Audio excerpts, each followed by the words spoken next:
قبلہ سوال یہ ہے کہ اپنے اس ناقص یعنی اس تھوڑے سے علم کے ساتھ ہم اتنے بڑے ایک مجتہد ایک فقیہ کی کیسے تشخیص کر سکتے ہیں کہ کیا وہ عالم ہے یا نہیں ہے؟ بہت اچھا سوال ہے۔ اس سوال سے پہلے میں کچھ بیان کر دوں کہ یہ جب ہم کہتے ہیں کہ عالم کی طرف رجوع کرنا، عالم کی تقلید کرنی ہے، تو یہ تب ہوتا ہے کہ جب فتاویٰ میں اختلاف ہو۔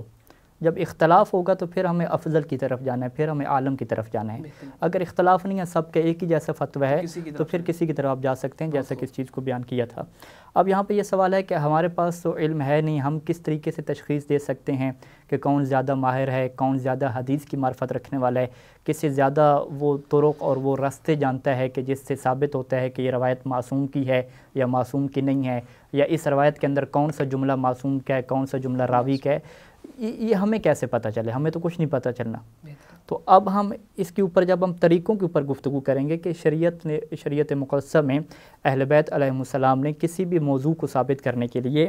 آپ کو کون سے راستے دیے ہیں، تو سب سے پہلے تو ہم اس چیز کو ذہن میں رکھ لیں کہ قرآن مجید اور روایات معصوم علیہم السلام میں ہمیں ظن پہ عمل کرنے سے روکا گیا ہے۔ ظن کو ہم کیا کہتے ہیں؟ اندازہ لگانا، علم اور یقین سے ہٹ کے فقط ایک ظنی بات کرنا، اس سے معصوم نے روکا ہے۔ یہ ہمارے لیے حجت نہیں ہے۔ یعنی ہم یہ کہتے ہیں کہ جی ہمیں لگ رہا ہے یا ہمارا اندازہ یہ ہے کہ فلاں فقیہ عالم ہوگا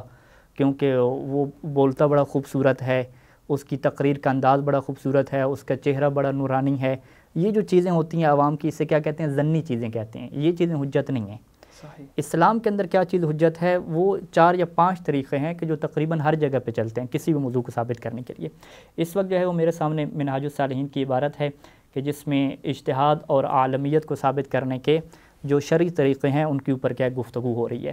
تو یہاں پہ سید ثانی فرماتے ہیں کہ اجتہاد ہو یا عالمیت ہو یا کسی کا عادل ہونا ہو، یا اسی طریقے سے جب ہم اگلی بحث میں جائیں گے کسی کپڑے کا پاک ہونا ہو یا کسی کپڑے کا نجس ہونا ہو، یا بہت ساری چیزیں ہیں، ان ساری چیزوں کا ثابت ہونے کے لیے سب سے پہلی چیز جو ہے وہ شریعت نے رکھا ہے علم۔ بالعلم انسان کو یقین ہونا چاہیے۔ جب تک انسان کو یقین نہیں ہے وہ ظن کے اوپر عمل نہیں کر سکتا۔ تو اگر ایک انسان فقہا کے پاس رہ رہا ہے، ان سے علم حاصل کر رہا ہے، تو اس سے اگر یقین ہو جاتا ہے کہ بس یہی فقیہ عالم ہے، کوئی شک والی صورتحال نہیں ہے، یقین ہے 100%، تو یہ یقین اس کے لیے حجت ہے، کیونکہ یہ ظن نہیں ہے۔ پہلی چیز کیا؟ یقین ہے۔ اور ظاہری بات ہے یہ ہر کسی عوام کو نہیں ہو سکتا، یہ اسی بندے کو ہو سکتا ہے کہ جو فقہا کی تحریریں پڑھ رہا ہے، جو اس قابل ہے کہ ان کو سمجھ سکے، ان کے دلائل کو پرکھ سکے، یعنی کم از کم وہ کیا ہو، اجتہاد کے قریب ہو خود، تو اسے یہ پتہ چل سکتا ہے۔ دوسرا طریقہ علم سے کم ہے، اسے ہم کیا کہتے ہیں؟ اطمینان کہتے ہیں۔ اطمینان یعنی جو 100% نہیں ہوتا، اس میں ہو سکتا ہے کہ ایسا نہ ہو، یہ والا آپشن ہوتا ہے کہ ممکن ہے، پاسبل ہے کہ ایسا نہ ہو۔ اطمینان کو ہم کہتے ہیں 95% کہہ سکتے ہیں، 97%، 98% کہہ سکتے ہیں، کہ جس میں جو خلاف کا احتمال ہے وہ بھی موجود ہوتا ہے، لیکن اس سے ہم کیا کہتے ہیں؟ بہت ہی کم احتمال ہے کہ جس کی طرف عقلاء توجہ نہیں دیتے۔ تو صحیح ثانی فرماتے ہیں کہ اس اطمینان سے بھی ثابت ہو جائے گا کسی کا عالم ہونا یا کسی کا مجتہد ہونا یا کسی کا عادل ہونا، لیکن اس اطمینان کے اندر شرط ہے کہ اطمینان حاصل ہونے کی جو وجہ ہے وہ ایک ایسی وجہ ہو کہ جو معقول وجہ ہو، کہ جس کو عقلاء کیا قبول کرتے ہوں۔ یعنی فرض کریں کہ اگر ہم کسی سے پوچھیں کہ آپ کو کیسے اطمینان ہو گیا کہ فلاں جو بندہ ہے وہ فقیہ بن گیا ہے، یا فلاں جو بندہ ہے وہ عالم فقیہ ہو گیا، آپ کو کیسے اطمینان ہوا؟ اگر وہ کہے کہ مجھے خواب آیا ہے، یا میں نے کوئی وظیفہ کیا مجھے پتہ چلا ہے، یا جو ہے وہ مجھے اس کی تقریر اچھی لگی ہے، یا اس کا تقوی سے میں متاثر ہوں، یا جو ہے وہ دشمن چونکہ اس کے سارے خلاف ہیں، لوگ اس کے خلاف ہیں، لہٰذا مجھے یقین ہو گیا کہ بس یہی عالم ہے۔ اگر وہ ایسی چیزیں رکھ رہا ہے اپنے اطمینان کی جو وجوہات ہیں وہ ایسی قسم کی رکھ رہا ہے کہ عقلاء کہتے ہیں بھئی یہ تو کوئی وجہ نہیں بنتی، یہ تو ایک غیر عقلائی سے وجہ ہے، تو پھر تو وہ اطمینان حجت نہیں ہے۔ لہٰذا اطمینان کے حجت ہونے کے لیے ضروری ہے کہ اس کے پیچھے جو ریزن ہے، اس کے پیچھے جو وجہ ہے وہ عقلائی ہونی چاہیے، کہ عقلاء اسے قبول کریں۔ فرض کریں وہ یہ کہہ سکتا ہے کہ مجھے جو ہے وہ شہرت کی وجہ سے پتہ چلا ہے کہ یہ فقیہ کیا ہے؟ عالم ہے۔ شہرت کون سی؟ اب عوامی شہرت تو نہیں لینی، کیونکہ اگر وہ عوامی شہرت لے گا تو عوام میں تو لوگ ایسے ہی مشہور ہو جاتے ہیں، ٹھیک ہے، واہ واہ کسی کی بھی ہو جاتی ہے۔ اب جس کی زیادہ واہ واہ ہوگی کیا وہی عالم بن جائے گا؟ نہیں، عوام کی شہرت نہیں۔ وہ کہے گا کہ علمی مراکز میں، جو علمی مراکز ہیں، حوضہ نجف اشرف ہو یا حوضہ علمیہ قم ہو، وہاں پہ میں نے دیکھی ہے کہ جو زیادہ شہرت ہے وہ آیت اللہ سید سیستانی دامت ظلہ کے علم کی ہے، ان کی فقاہت کی ہے کہ وہ حدیث کو سمجھنے میں، حدیث کو پرکھنے میں، حدیث سے استنباط کرنے میں سب سے زیادہ کہیں عالم ہے، شہرت ہے۔ یعنی ہم ایسے اساتذہ کو بھی جانتے ہیں، اگر ہم پریکٹیکل ہم بحث کریں، اگر آپ یہ سوال کریں کہ سید سیستانی کی عالمیت میرے نزدیک کیسے ثابت ہے، تو میں تو یہی کہوں گا کہ میرے نزدیک یہی جو شہرت ہے، اسے ہم عربی میں کیا کہتے ہیں، اشیاء عند الخواص، کہ جو علمی مراکز ہیں اس میں جو اساتذہ موجود ہیں ان کے اندر جو شہرت ہے وہ سید سیستانی کی ہے، چاہے وہ نجف کے اساتذہ ہوں یا حوزہ علمیہ قوم کے ہوں، اور بعض نجف کے جو ہمارے اساتذہ ہیں آیت اللہ باقر روانی، آیت اللہ شیخ ہادی آل رازی، وہ وہاں پر بھی پڑھاتے رہے ہیں، قوم میں بھی پڑھاتے رہے ہیں، یہاں بھی پڑھاتے رہے ہیں، تو ان کی طرف سے یہ گواہیاں موجود ہیں کہ آیت اللہ سید سیستانی کی فقاہت کیا ہے، سب سے بیسٹ ہے، اور اس کے اوپر وہ اطمینان کا اظہار کرتے ہیں۔ تو لہٰذا دوسرا طریقہ کیا ہے عالم کو ثابت کرنے کا، وہ ہے اطمینان، اور اطمینان کے پیچھے جو سبب اور ریزن ہونی چاہیے وہ ایسی ہونی چاہیے کہ جو قابل قبول ہو، جیسا کہ وہ ایک ریزن کیا ہو سکتا ہے کہ شہرت ہو جو اہل خواص کے نزدیک ہو، علمی مراکز کے اندر کی شہرت ہے، اس سے پتہ چلتا ہے، یا اس کا یہ سبب بھی ہو سکتا ہے کہ کوئی ایک ماہر شخص ہے، اس نے آپ کو بتایا ہے، تو اس کی بات سے اگر آپ کو اطمینان حاصل ہو گیا تو یہ بھی ایک سبب عقلائی بن سکتا ہے۔ دو رستے ہو گئے۔ تیسرا جو رستہ ہے اور جو چوتھا اور پانچواں رستہ ہے، یہ جو تین رستے ہیں ان کا تعلق ہے ماہرین سے، ٹھیک ہے۔ اب تیسرا رستہ کیا ہے کہ دو عادل آ کے گواہی دے دیں۔ دو عادل کون سے؟ جو ماہرین ہوں، یعنی خود جن کے اندر یہ صلاحیت ہو کہ فقہا کی ادلہ کو، فقہا کے دلائل کو، فقہا جو حدیث کو سمجھتے ہیں، پرکھتے ہیں، ان کے دلائل کو وہ سمجھنے کی صلاحیت رکھتا ہو، دو عادل آ کے گواہی دے دیں۔ اب یہ دو عادل کی گواہی ایسی ہے کہ اگر آپ کہیں کہ مجھے تو دو عادل گواہیوں پہ اطمینان حاصل نہیں ہوا، مجھے تو ظن حاصل ہے، تو بے شک آپ کو ظن حاصل ہے، لیکن شریعت میں، روایات معصومین علیہ السلام میں دو عادل کی گواہی کو حجت قرار دیا گیا ہے کہ چاہے آپ کو ان کی گواہی سے علم حاصل نہ بھی ہو، چاہے ان کی گواہی سے آپ کو اطمینان حاصل نہ بھی ہو، بالکل جو ہے وہ صورتحال مشکوک ہو، آپ کی صورتحال مشکوک ہے، لیکن چونکہ دو عادل گواہ آ گئے ہیں لہذا یہ میرے لیے حجت ہیں۔ تو لہذا اگر دو عادل گواہ ماہرین میں سے وہ گواہی دے دیں کہ فلاں بندہ فقیہ بن گیا ہے، یا فلاں بندہ کیا ہے عالم ہے یا افقہ ہے، حدیث کی زیادہ معرفت رکھنے والا ہے، تو اس کے اوپر ہم آنکھیں بند کر کے اعتماد کر سکتے ہیں، کیونکہ معصوم علیہ السلام نے دو عادل کی گواہی کو ہمارے لیے کیا حجت قرار دیا ہے۔ اور چوتھا جو رستہ ہے کہ سیستانی یہ فرماتے ہیں کہ اگر وہ ماہر بندہ ہے اور وہ دو نہ بھی ہوں، اگر ایک بندہ ہو وہ آ کے آپ کو خبر دے اور اس کی خبر بھی کیا ہے آپ کے لیے اطمینان کا سبب بنے یا اطمینان کا سبب نہ بنے، چونکہ وہ خود ماہر ہے لہذا اس کی بات کے اوپر آپ اعتماد کر سکتے ہیں عالمیت کے مسئلے میں، عالمیت اور اجتہاد کے مسئلے میں۔ ایک بندہ بھی کیوں نہ، یہ اہل خبرہ کی بات، جی یہ ساری اہل خبرہ کی بات ہے، یعنی دو عادل بھی اہل خبرہ میں سے ہونے چاہیے، اگر ایک بندہ ہے تو وہ بھی اہل خبرہ میں سے ہونا چاہیے، اہل خبرہ یعنی ماہر لوگ، یہ ہونے چاہیے۔ یہ چوتھا رستہ ہے کہ ایک بندہ بھی آ کے گواہی دے دے تو اس سے بھی کیا ہے عالمیت ثابت ہو سکتی ہے، لیکن ایک بندہ کون ہو؟ اہل خبرہ میں سے ہو۔ پانچواں رستہ کیا ہے کہ پھر ماہرین کی کوئی جماعت ہو جائے، یعنی 4-5 بندے ہو جائیں، 4-5 بندے نے آ کے خبر دی کہ ہم نے جو ہے وہ سارے فقہا کی جو درس خارج کی کتابیں ہیں ان کو ہم نے پرکھا ہے، پڑھا ہے،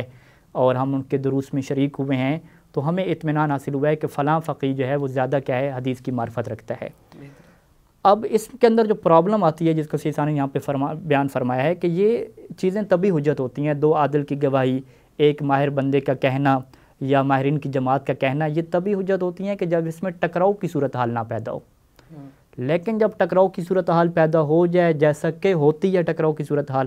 کہ آپ کے پاس دو گواہ موجود ہیں جو ماہرین ہیں، وہ سید سیستانی دامت ظلہ کی فقاہت کی گواہی دیتے ہیں کہ وہ سب سے زیادہ افقہ ہیں، ادھر سے دو عادل گواہ موجود ہیں وہ کسی اور فقیہ کی گواہی دیتے ہیں، تو ٹکراؤ ہو گیا۔ اب ٹکراؤ کی صورت میں آپ نے کیا کرنا ہے؟ تو سیستانی فرماتے ہیں کہ جب بھی ٹکراؤ ہو جائے ماہرین کا آپس میں، چاہے وہ ماہرین کی جماعت ہو، دو عادل گواہ ہوں، تو اس کے اندر طریقہ یہ ہے کہ آپ ماہرین کی جماعت کو پرکھیں گے، آپ دیکھیں گے کہ جو ان میں سے زیادہ سینئر ہیں، جو زیادہ ماہر لوگ ہیں، آپ انہی کے گواہی کو کیا مانیں گے۔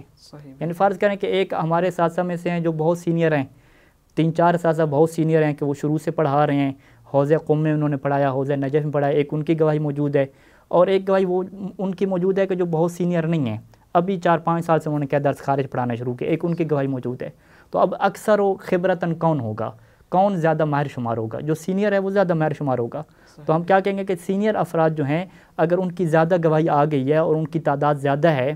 تو انہی کی، یا تعداد ان کی زیادہ نہ بھی ہو، اگر ایک طرف کہیں زیادہ سینئر لوگ ہیں مثلا موسٹ سینئر ہیں اس طرف، اور دوسری طرف زیادہ سینئر نہیں ہیں، جونیئر لوگ ہیں، تو ہم ظاہری بات ہے سینئر لوگوں کی کیا بات کو قبول کریں گے۔ تو یہ کہ ہیں 5 طریقے ہیں کہ اس کو میں جلدی جلدی دہرا دوں۔ آپ کو علم اور یقین حاصل ہو جائے یا اطمینان حاصل ہو جائے جس کے پیچھے سبب اور وجہ عقلائی ہونی چاہیے، اور تیسرے نمبر پہ 2 عادل گواہ، اور 2 عادل گواہ بھی ماہرین میں سے ہونے چاہیے، اور چوتھا جو ہے ایک بندہ بھی آ کے آپ کو خبر دے دے اگر وہ ماہر ہے، اور 5واں کیا ہے کہ کوئی جماعت ہو ماہرین کی وہ آ کے آپ کو بتا دے۔ اب یہ جو 3 آخری ہیں ان کے اندر اگر ٹکراؤ کی صورتحال بن جاتی ہے، جیسے کہ پریکٹیکل ہوتی ہے ٹکراؤ کی صورتحال، تو پھر آپ دیکھیں گے کہ جو ان میں سے زیادہ ماہر ہیں، یعنی جو زیادہ سینئر ہیں، زیادہ مہارت رکھنے والے ہیں، آپ ان کی بات کو لے لیں گے، دوسری کی بات کو کیا ہے چھوڑ دیں گے۔ بہترین آصف، بہت خوب آصف۔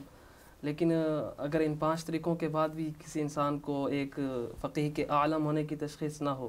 تو اس کے لیے کیا حکم ہے کہ کیسے تشخیص کرے گا؟ جی یہ بھی اچھا سوال ہے۔ اس سوال کو اگر میں یوں کہوں کہ ایک فرضی سوال ہے تو زیادہ شاید درست ہوگا کہنا، کیونکہ ان 5 طریقوں میں سے جو تیسرا طریقہ بیان کیا ہم نے، یا دوسرا طریقہ ہے کہ آپ کو اطمینان حاصل ہو جائے شہرت کی وجہ سے، اہل خواص کے درمیان جو شہرت ہے اس سے اطمینان حاصل ہو جائے، تو یہ عام طور پہ موجود ہے طریقہ،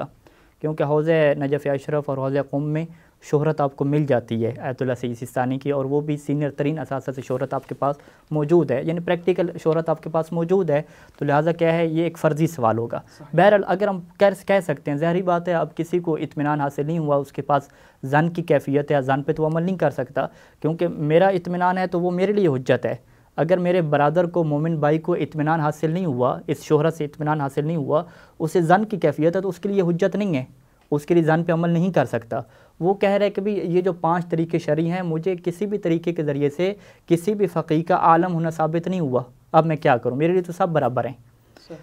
اب وہ کہتے ہیں کہ مجھے ظن حاصل ہو رہا ہے لیکن ظن حجت نہیں ہے، اب میں کیا کروں۔ اب یہاں پہ اگر ہم چلے جائیں منہاج الصالحین مسئلہ نمبر 8 میں، تو یہاں پہ سید ثانی فرماتے ہیں کہ اگر ایک بندے کے نزدیک سارے کے سارے علم میں برابر ثابت ہو جائیں، یا اسے پتہ نہ چلے کہ کون عالم ہے، تو اب اس نے کہاں جانا ہے۔ تو سید ثانی فرماتے ہیں کہ اب ان میں سے وہ اورع من غیرہ فی الفتویٰ، جو ان فقہا میں سے فتویٰ دینے میں زیادہ اورع ہے، یہ ایک اصطلاح ہے، ٹرمز ہے، اس کی روایات میں یہ وارد ہوئی ہے، وَأَوْرَعَهُمَا، اس کی ہم کیا کرتے ہیں، وضاحت کرتے ہیں۔ سید ثانی خود اس کی وضاحت لکھتی ہے کہ یعنی اگر عالم ہونا ثابت نہیں ہوا تو دوسرے سٹیپ پہ کس کی طرف ہمیں جانا ہے، اورع کی طرف جانا ہے۔ اورع کیا، فی الفتویٰ، جو فتویٰ دینے میں زیادہ اورع ہے۔ فتویٰ دینے میں اورع سے کیا مراد ہے، اے اکثر و تثبتاً و احتیاطاً فی الجہات الدخیلۃ فی الافتاء، فتویٰ دینے میں جتنی بھی جہات اور جتنی بھی چیزیں داخل ہیں، ان تمام جہات کے اندر جو زیادہ تحقیق کرتا ہے اور جو زیادہ احتیاط سے کام لیتا ہے، اسے ہم کیا کہتے ہیں، اورع فی الفتویٰ کہتے ہیں۔ اب ظاہری بات ہے اس کو پریکٹیکل ہم درس خارج سے اپنے سمجھ سکتے ہیں، جو درس خارج پڑھتے ہیں۔ فرض کریں کہ جیسے کہ اگر میں مثال دے بھی دوں تو درست ہے کہ اگر ہم ایک فقیہ کے پاس جا رہے ہیں درس خارج کے لیے، تو اس کے درس خارج کا کیا طریقہ ہے کہ وہ فقط وہی روایات لے کر آتا ہے کہ جو اس کے نزدیک صحیح و سند طور پہ ثابت ہیں، اسی کے اوپر گفتگو کرتا ہے اور مختصر درس خارج ایک کے فتویٰ دے دیتا ہے۔ اور ایک اور فقیہ کے پاس ہم جاتے ہیں درس خارج کے لیے، یعنی پریکٹیکل نجف کی بات کر رہا ہوں، تو وہ کیا کرتا ہے کہ وہ فقط اپنے نظریے کے مطابق صحیح روایات کو نہیں لاتا، دیگر روایات کو بھی لے آتا ہے، بلکہ وہ اہل سنت کی روایات کو بھی لے آتا ہے، سب کو سامنے رکھتا ہے، پھر وہ اس کے اندر تحقیق کرتا ہے اور جو اس کی شرح بنتی ہے اپنی روایات کی وہ کیا بیان کرتا ہے۔ اب یہ کیا کرتا ہے، تھوڑا لمبا درس کر دیتا ہے۔ اب ایک تیسرا ہے وہ اس سے بھی زیادہ لمبا ہے کہ وہ تمام فقہا کے اقوال بھی لے آتا ہے، ان کے دلائل بھی لے آتا ہے، اہل سنت کے دلائل بھی لے آتا ہے، ان کی روایات بھی لے آتا ہے، روایت اہل بیت بھی لے آتا ہے، دونوں کا تقابل کرتا ہے، تاریخ کو بھی بیان کرتا ہے، حالات کو بھی بیان کرتا ہے، اس سے وہ کیا کرتا ہے، فتویٰ دیتا ہے۔ اب یہ جو تیسرے سٹیپ والا ہے، اس سے ہم کیا کہیں گے کہ یہ زیادہ کیا ہے، جو فتویٰ دینے میں جہات رکھتی تھی اس کے اوپر یہ زیادہ بندہ تاکید کرتا ہے، زیادہ بندہ تحقیق کرتا ہے۔ تو سید ثانی فرماتے ہیں کہ اگر آپ کو یہ پتہ نہیں چل سکا کہ کون سا زیادہ عالم ہے، تو آپ ان کے فتویٰ دینے کی جہات کو دیکھ لیں، ان کے طریقوں کو دیکھ لیں۔ ظاہری بات ہے فقہا جب دلائل کی کتابیں لکھتے ہیں، درس خارج کی کتابیں ہیں، اس کے مطالعہ سے یا اگر درس خارج کی ان کی ریکارڈنگ موجود ہے تو وہ کوئی بھی ماہر ترین جو افراد ہے، جو درس خارج اچھے طریقے سے پڑھتا ہے، سمجھتا ہے، وہ یہ جج کر سکتا ہے کہ کون سا فقیہ ایسا ہے کہ جو فتویٰ دینے میں جلدی نہیں کرتا، بلکہ فتویٰ دیتے وقت جتنی بھی جہات تھوڑی سے تھوڑی بنتی ہیں سب کے اوپر کیا کرتا ہے، ڈسکشن کرتا ہے، سب کے بارے میں تحقیق کرتا ہے، تو اس کے لیے ثابت ہو جاتا ہے۔ تو لہٰذا دوسرے مرحلے پہ کیا ہوگا، ہم کہیں گے کہ اگر عالم ثابت نہیں ہوا تو آپ اورا کے بارے میں معلومات لے لیں، تو جو آپ کے لیے اورا ثابت ہو جائے کہ یعنی جو فتویٰ دینے میں زیادہ تحقیق کرتا ہو، زیادہ احتیاط سے کام لیتا ہو، آپ اس کی طرف کیا ہے رجوع کر